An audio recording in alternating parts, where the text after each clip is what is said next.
What's going on, guys? Coach Hayden here with Steel Strength Training, and in today's video we're going to be talking about training sensitivity.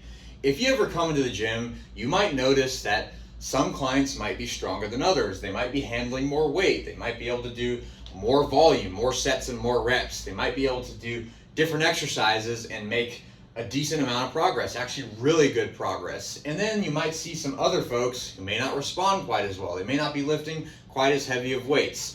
What all goes into that?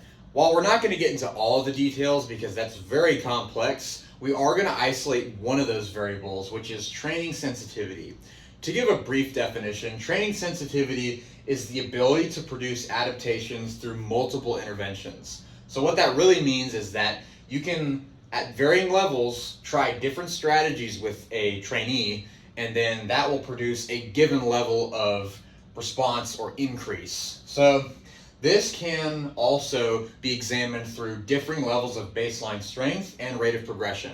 So for people who are not as sensitive to training, who don't respond quite as well, they might have to try more strategies because their baseline strength may not be quite as high and their rate of progression may not be quite as dramatic in comparison to someone who is more responsive, more sensitive to training.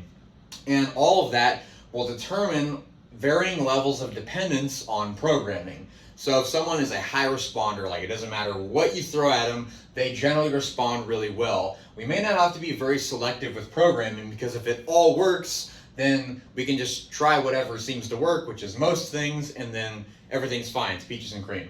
But for certain people, we might have to be more selective. So how do we understand that relationship? Well, if you look at this graph here, we have the number of people on the y-axis and levels of response on the x-axis. And we have what's called a bell curve here, to where the majority of the people that the curve describes is right in the middle, and then we have the two extremes on the ends here.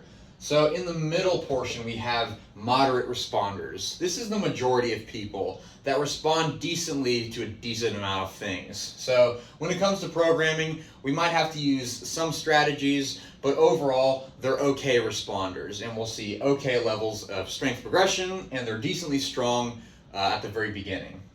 On the lower end of the extreme, we have low responders. These are people that don't seem to respond as well to the majority of strategies. And for that reason, we have to be more selective about the types of interventions that we make for those people.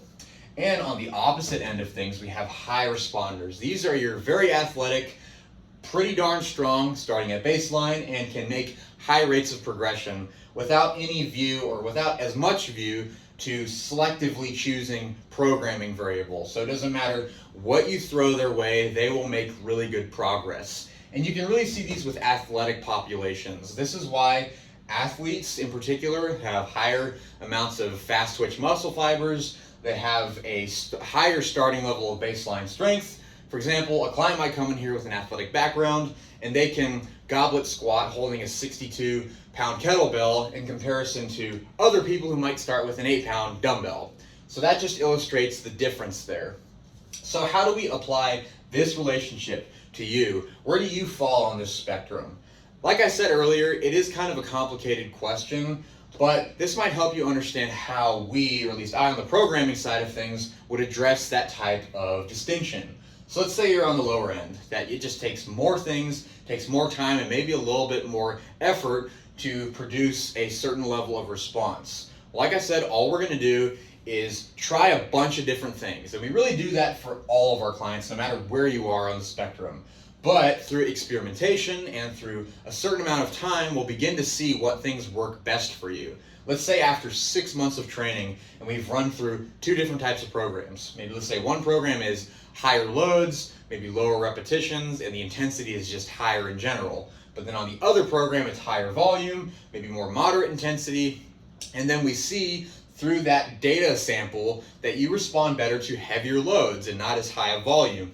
I'm going to take that information and I'm going to employ that for future programming. We're going to focus more so on the heavier loads and then maybe use lighter loads and higher repetition work as a secondary option. Because let's say you responded decently well to the higher repetition, lower intensity work. We're not going to throw it out It's just going to be a secondary priority, to where the heavier stuff is the stuff that works best, and vice versa. Let's say you responded the other way around. That's the way that we think about these types of things.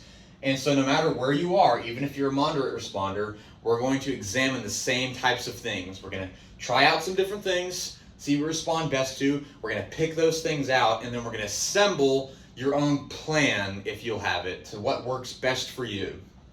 Even if you're a high responder, we do the same thing.